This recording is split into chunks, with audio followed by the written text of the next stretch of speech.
Патрулка минава, часът на срещата наближава. Качеството екстра и цената е такава. Мухери на пост, главите веднага крия и въпрос на време с пари да се здобия. Чангетата не закъсняха, дойдоха и веднага спряха. Единият тръгна белезници да ми слага. Един момент си, не, пусни банкнотата да мине.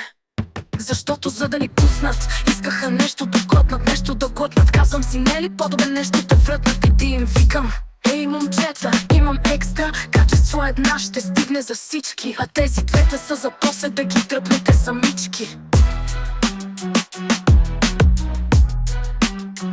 Да се возят до насита на сините таксита обичам. А накрая не трае, щом срещна полицая не спичам. Без адвокат всичко отричам и да ме возят предпочитам вместо пред тях да тичам. В джоба ти надничам. Ти не ми каза за ратата по тученге, сега ще се напутам за да сляза. Защото за да ни пуснат, искаха нещо да глътнат, нещо да глътнат. Казвам си, не е ли по-добре нещо да врътнат? И им викам: ей, момчета, имам екстра, качество една ще стигне за всички. А тези двете са за после да ги дръпнете самички.